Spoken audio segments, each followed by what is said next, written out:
পরের ছেলে যখন নিজের মেয়ের কথা শোনে, তখন গর্বে মায়ের বুক ভরে যায়।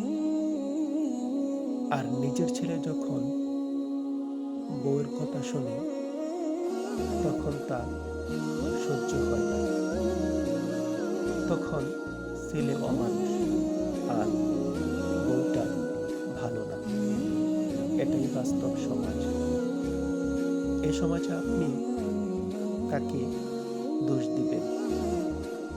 ছেলের মাকে নাকি মেয়ের মাকে? আমাদের সমাজটা যেন এরকম হয়ে গেছে। এই সমাজকে পরিবর্তন